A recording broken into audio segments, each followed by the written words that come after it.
Hello student, एक बार फिर से स्वागत आप सभी का मेरे चैनल के ऊपर और मेरे इस क्लास के अंदर। जो आज का सेशन होने वाला है बहुत ही इम्पोर्टेंट होने वाला है। बहुत ही इम्पोर्टेंट क्वेश्चन है एग्जाम की दृष्टि से आप सभी के लिए। बीएससी फर्स्ट ईयर फिजिक्स का यांत्रिकी का क्वेश्चन है ये आपका यूनिट नंबर 3 का। तो ये जो मैं आपका क्वेश्चन करवाने वाला हूँ कई बार एग्जाम में आया हुआ है और चांसेस बनते हैं कि इस बार भी एग्जाम में आपका आएगा। ठीक है, तो इसके पीछे की क्लास के अंदर मैंने आपको करवाया था जो आपका रदरफोर्ड प्रकीर्णन होता है उसके बारे में बताया था टोटल, और आपका संघट्य प्राचल क्या होता है और रदरफोर्ड प्रकीर्णन क्या होता है, उनके मध्य जो संबंध होता है, उनका जो सूत्र होता है वो हमने व्युत्पन्न किया था। उसके अंदर जो संबंध था उसके बारे में हमने देखा था। ये तो थी पिछली क्लास की बात। अब बात कर रहा हूँ मैं जो हमारा आज का सेशन होने वाला है। अब का जो सेशन होने वाला है वो होने वाला आपका केंद्रीय बल के ऊपर। जो भी पूरा ये आज का जो सेशन है वो पूरा डिपेंड करता है केंद्रीय बल के ऊपर। इसी केंद्रीय बल के अकॉर्डिंग हम कई चीज़ों की जानकारी लेंगे कि इसी बल के अधीन किसी जो कण है उसका जो वेग होता है वो नियत रहता है, संवेग नियत रहता है, स्थिति नियत रहती है। इस प्रकार के जो क्वेश्चन है इसके अंदर जो भी समस्या है उनको हम सॉल्व करेंगे, उनको प्रूव करेंगे, क्योंकि ये जो समस्याएं हैं, ये जो प्रॉपर्टीज हैं, ये आपके एग्जाम में पूछी जाती हैं। और सबसे पहले मैं आपको एक बात बता दूं कि मैं आपको क्वेश्चन एनालिसिस करवा रहा हूँ इम्पोर्टेंट।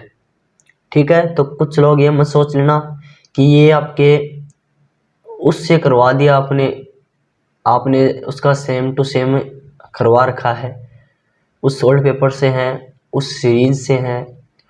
तो मैं उनसे यही कहना चाहूँगा, ये सिर्फ इम्पोर्टेंट क्वेश्चन है, यानी कि जो इम्पोर्टेंट क्वेश्चन होते हैं उन्हीं के बारे में मैं एनालिसिस करवा रहा हूँ। तो ये आपको उन्हीं में से मिलेंगे। लैंग्वेज ये आपको 90% तक या फिर 80% तक मिलेगी। मैंने चेंज करने की कोशिश की है ताकि आपकी थोड़ी ईजी बनाई जा सके, समझने में थोड़ा आपको आसान हो जाए। इसे डायरेक्टली यदि आप सॉल्व पेपर से या सीरीज से पढ़ोगे तो आपको कुछ भी समझ में नहीं आएगा, लेकिन आप जैसे इस क्लास के अंदर पढ़ोगे तो मैंने एक एक चीज़ को अलग अलग करने की कोशिश की है, एक एक चीज़ समझाने की कोशिश की है ताकि आपको अच्छे से कवर हो सके। ठीक है, तो आई होप इन चीज़ों को आप साइड में रख करके एक बार खुले दिमाग से क्लास के अंदर बैठें, कॉपी पेन साथ ले लीजिए और वीडियो को इसके बिल्कुल मत करना है, आराम से देखना, जो भी टॉपिक है उसको समझना है, क्योंकि एग्जाम की दृष्टि से बहुत इंपॉर्टेंट है। यहाँ पर समझ लिया तो एग्जाम में दिक्कत नहीं आएगी, आराम से नंबर आपके अच्छे कवर हो जाएंगे। ठीक है, तो शुरुआत करता हूँ आज सेशन की। एक बार फिर से आप सभी का स्वागत है मेरे चैनल के ऊपर। ठीक है, तो देखो आज हम पढ़ने वाले हैं जो हमारा केंद्रीय बल क्या होता है। केंद्रीय बल के बारे में थोड़ा सा देखेंगे।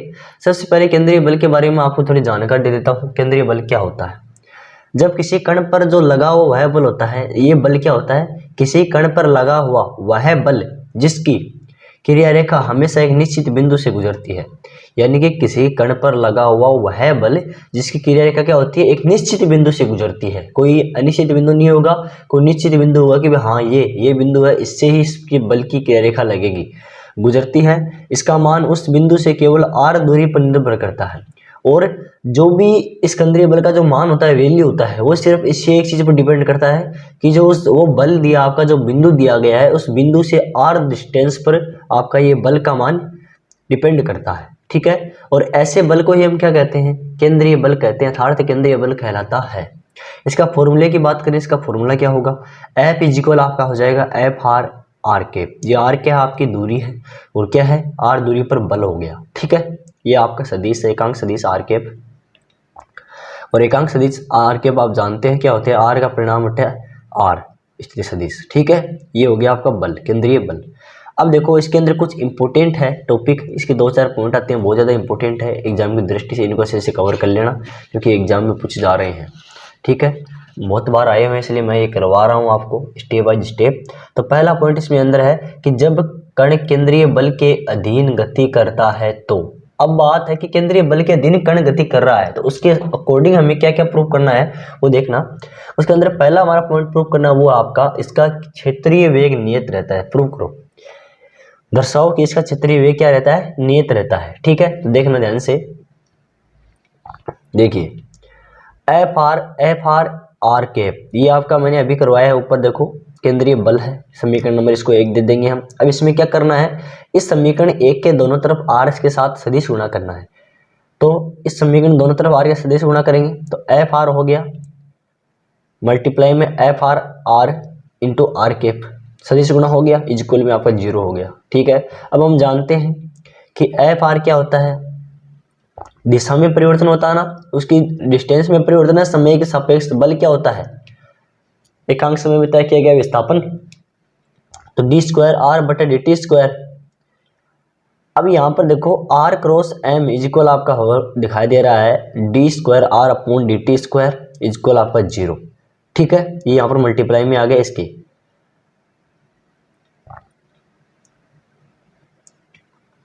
अब R cross D square R upon D T square, क्योंकि हम यहाँ से मास को इधर शून्य के टाइप में ले जाएंगे, 0 हो जाएगा और ये हमारे पास बच गया। तो हमारे पास में क्या शेष रहा, आर का आर सदिश गुणा डी टू आर बटे डी टी स्क्वायर इक्वल 0, ये हमारे पास में निकला।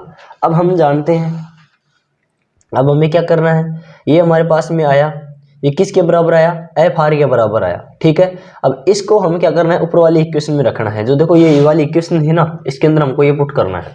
जैसे पुट करेंगे तो क्या हमारे पास निकल के आएगा वो देखना, D upon D T are vector cross D R vector बटे डी टी इक्वल आपका हो जाएगा डी आर वेक्टर बटे D T cross D R vector बटे डी टी प्लस में आर गुणा डी स्क्वायर आर वेक्टर बटे डी टी स्क्वायर।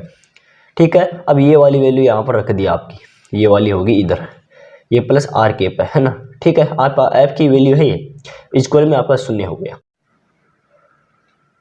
अतः D upon D T R cap cross में D R upon D T, ये आपकी equation आ गई। अतः हम जानते हैं कि आर वेक्टर गुणा डी आर वेक्टर बटे डी टी इक्वल में एच वेक्टर आपका नियतांक हो जाएगा। यहाँ पर जो एच है वो क्या हो जाएगा, आपका नियतांक हो जाएगा। ठीक है, एच आपका नियतांक हो जाएगा, यह समय पर निर्भर नहीं करता है। अब जो ये आपका नियतांक है वो आपका समय पर निर्भर नहीं करता है। ठीक है, आगे देखिए, तथा स्थिति सदिश आर व कण का वेग D R upon D T से बने तल के लंबवत है। जो आपका स्थिति सदिश है जो आर है वो आपका कण का वेग जो होता है D R upon D T, उसके द्वारा जो बना गया जो तल होता है उसी लंबवत होता है। अतः हम कह सकते हैं कि कण की गति एक समतल में होती है। ठीक है, अगर लंबवत में होगा तो कण की गति किस में होगी, आपकी समतल में होगी। ठीक है, अब जो नेक्स्ट टॉपिक है वो आपका केंद्रीय बल के अधीन गति का कोणीय संवेग नियत रहता है। अब ये हमको ये प्रूव करना है कि भाई केंद्रीय बल के जो बल है उसके अधीन गति का जो कोणीय संवेग होता है वो भी नियत रहता है या नहीं रहता है, ये भी प्रूव करना एग्जाम में आता है। तो M R D square theta बटे डी टी स्क्वायर प्लस में 2 डी आर बटे डी टी डी थीटा बटे डी टी बराबर में 0। ठीक है, एम को यहाँ पर कॉमन ले लिया, पहले आपका आर का थीटा का आपका 2 बार अवकलन किया है, प्लस में 2 D R by D T D theta का टी के सापेक्ष में आपका अवकलन किया है। ठीक है, दोनों तरफ आर से गुणा करने पर अब क्या करना है, इस समीकरण को दोनों तरफ आर से गुणा कर देंगे। जैसे आर से गुणा करेंगे तो हमारे पास में परिणामतः क्या प्राप्त होगा, डी अपॉन में D T M R square D theta upon D T बराबर 0। अभी आपको पता होगा आई बराबर एम आर स्क्वायर होता है। ठीक है, या फिर जे बराबर एम आर स्क्वायर होता है, ये हो गया आपका एम आर स्क्वायर, ये हो गया जे। ठीक है, तो J D J upon D T बराबर में 0, इसको यहाँ पर ले जाएंगे, डी आपका 0 हो जाएगा।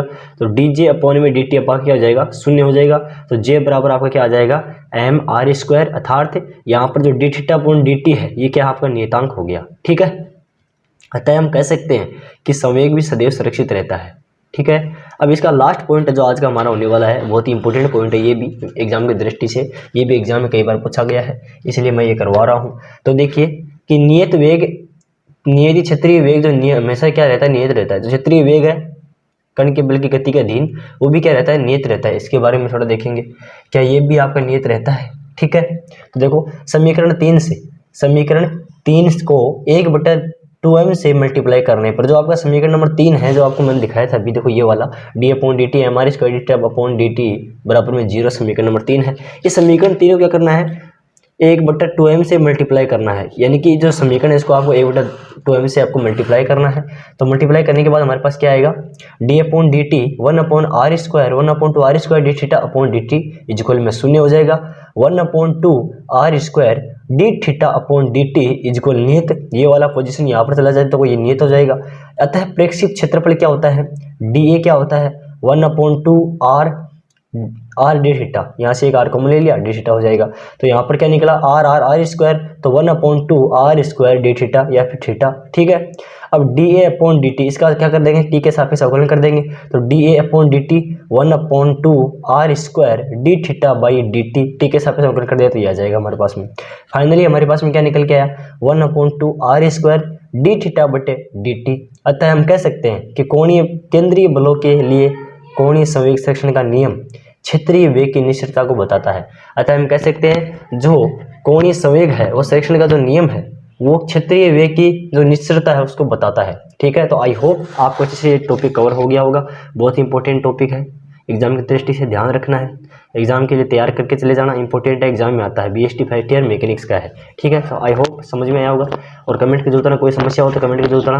और चैनल को अभी तक सब्सक्राइब नहीं किया सब्सक्राइब कर लीजिए, साइड में जो नोटिफिकेशन उसको ऑन कर देना ताकि आपको जैसे अगली क्लास डालो उसका नोटिफिकेशन आपको मिल जाए। Thanks for watching.